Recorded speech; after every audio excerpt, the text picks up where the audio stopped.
I did have a lot of young women and girls come to me and say, it's really exciting now because I can see my way to the top. I just was not at all aware of the level of influence that this appointment would have had on people as they were looking up.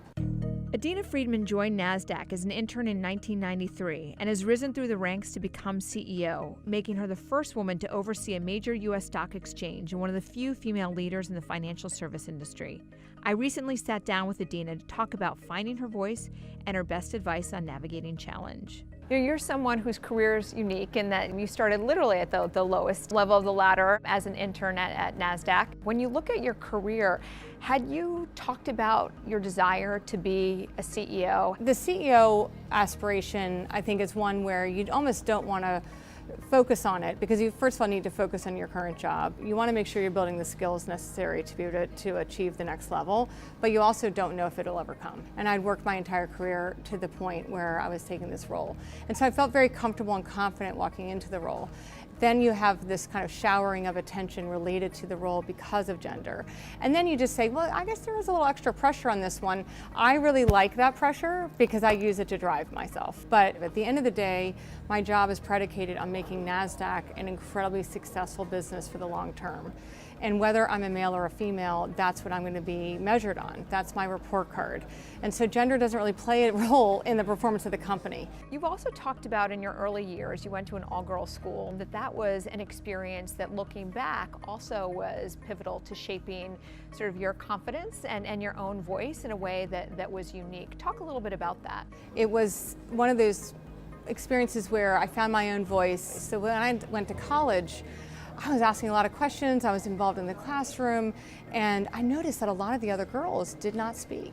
And I thought, well, that's odd. And it didn't really dawn on me what a gift I was given until I was in a co-ed environment and I really was able to hold my own. I suddenly came across certain professors that were perhaps still living in the past. Why is it that they don't see my voice as important as the man next to me? I didn't know how to handle it every time. And so learning to navigate that, it was a revelationary moment that I had a gift, that I had realized that I'd lived in this environment that allowed me to be my full self. Moving into the professional environment, when I've come up upon people who just live in the past, I've been able to use some of the skills I learned in college to say, I'm not necessarily going to be able to change that person, but I also don't need to change. And so let's just navigate through it until I can get to the other side.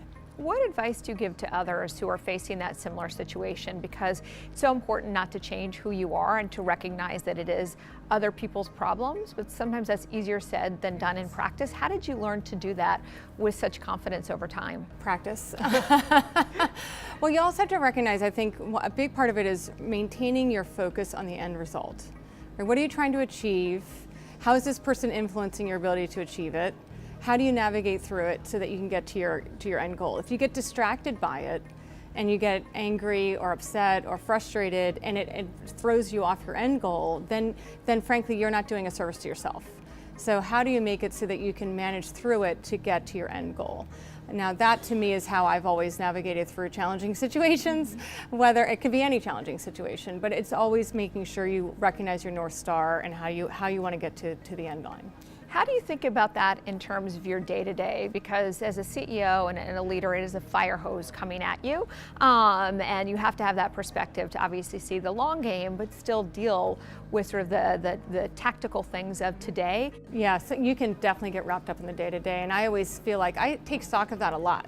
I sit there and say at the end of the day, did I just focus on today or did I actually focus on moving the ball forward? It's just a matter of taking stock of your life and realizing how far you've come, and that also the journey is long. It's not tomorrow. It can be something that might take a few years to develop, but if you have the patience to work on it and continue to work steadily on it, you can achieve anything.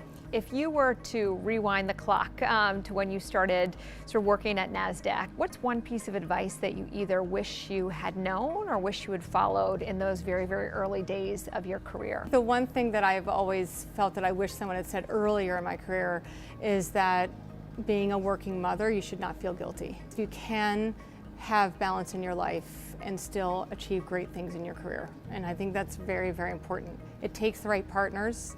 the right family infrastructure or infrastructure around you to make sure that it happens. But you can have balance and still have a wonderful and very fulfilling career. And I wish that I'd heard that when I was 23 instead of when I was like 43.